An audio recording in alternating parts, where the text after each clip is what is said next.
Father, my trust is in you.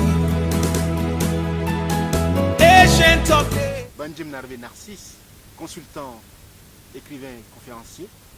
Je vous présente aujourd'hui la jeunesse et le leadership, les armes pour impacter sa génération. Ce livre est dédié à la jeunesse et dédié à tout jeune qui aspire à devenir un vrai leader. Et qu'est-ce qu'un leader? La vraie question qu'on doit se poser. Un leader, c'est celui qui doit être un meneur. Un meneur et pionnier, c'est lui qui doit impacter son environnement et la société. Un vrai leader doit être quelqu'un qui rêve, quelqu'un qui a des talents, quelqu'un qui vise un objectif. C'est pourquoi la jeunesse et le leadership, c'est l'outil impeccable, l'outil formidable pour t'amener à réaliser tes rêves. Alors, il faut comprendre aussi qu'être en question. Beaucoup de gens ignorent ces mots, pensent que le leadership, c'est le pouvoir, la manière d'écraser. Non, c'est faux. Le leadership en question, c'est l'art de conduire le peuple. C'est l'art d'amener le peuple à atteindre l'objectif. C'est l'art aussi de mettre à disposition du peuple une vision saine et positive, une vision qui peut impacter, une vision qui peut changer et transformer le monde. C'est pourquoi il est important de connaître le sens de leadership et de savoir l'utiliser aussi et de savoir mettre en place, ou bien de savoir pratiquer quand on dirige un peuple. Alors, pourquoi la jeunesse? Pour moi, la jeunesse, c'est le pilier du développement d'un pays.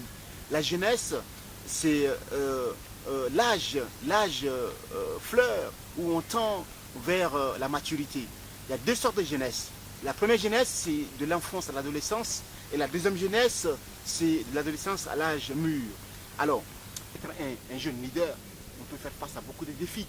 Les défis peuvent venir de tout genre, en face. Le diable n'aime pas voir les jeunes leaders chrétiens exceller. C'est pourquoi il cherche à contrecarrer. Il met des choses pour te détruire, t'amener sur de mauvais chemins. Mais en tant que jeune leader chrétien, je le répète, il faut savoir avoir le discernement et comprendre d'où où tu vas, qu'est-ce que tu veux faire, et qu'est-ce qui est devant toi comme obstacle. C'est pourquoi la jeunesse de leadership, c'est un outil qui propose tout ce qu'il faut. Par exemple, les armes pour impacter. Ces armes peut être la prière. La prière, c'est une arme efficace. Une arme efficace qui peut faire face à l'ennemi.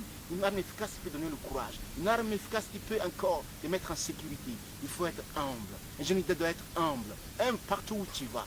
Un exemple parfait pour montrer à ceux que tu diriges, à ceux que tu veux amener à la connexion avec Dieu ou bien avec le divin, à comprendre que la simplicité, c'est une force. La simplicité, c'est quelque chose qui donne le courage aux autres et d'aller de l'avant. Il faut aussi être honnête. Un jeune leader doit être honnête. L'honnêteté compte beaucoup. Il faut montrer aux autres, l'honnêteté, c'est la base. L'honnêteté, c'est aussi une arme qui peut faire face à l'ennemi. Un jeune leader doit avoir aussi l'amour. Il faut aimer les autres autour de toi. L'amour compte beaucoup. Sans l'amour, nous ne pouvons pas gagner le monde. Un vrai leader doit écouter. Il faut savoir écouter également le peuple qu'on dirige. Parce que l'être humain a des défauts et des qualités. Il faut savoir s'asseoir et écouter. Avoir des points de vue divers pour pouvoir décoller, pour pouvoir changer la direction auquel nous voulons amener le peuple. C'est très important d'écouter. Le sens de l'écoute est très important et l'équation. Il faut qu'un leader soit motivé. Il faut qu'il soit quelqu'un qui a de l'audace, quelqu'un qui peut prendre le peuple à un bas niveau, amener à un niveau supérieur. C'est ça qu'il faut, parce que le leadership se base sur le sens du charisme. Si tu as le charisme, le peuple croira à ta vision. Si tu as le charisme, le peuple s'identifiera à toi. Si tu as le charisme, le peuple te verra comme un modèle. C'est pourquoi il est très important. Nous avons une jeunesse soit forte. Il faut s'identifier aux différents leaders déjà qui existent. Nous avons par exemple Nelson Mandela, nous avons par exemple Ali Baba, nous avons par exemple Martin Luther King. Pour nous les chrétiens, nous avons Jésus-Christ qui est un leader par excellence qu'il faut s'identifier. Leadership dans le service. Le troisième, c'est la jeunesse du leadership.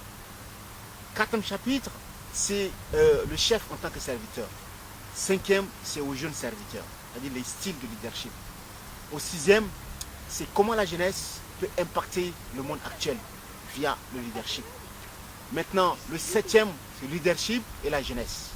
Et le huitième, c'est les armes redoutables pour impacter sa génération. Est-ce que je réponds aux normes de leadership? Ça, c'est des questions qu'on doit se poser. Mais je vous rassure que ce livre vous permettra de faire et de réaliser des grandes choses et de mettre en confiance votre peuple. Impact leadership dans les services.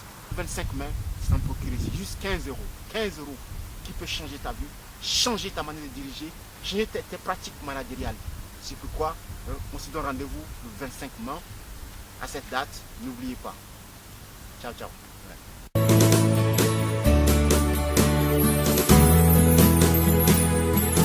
Lion of Judah.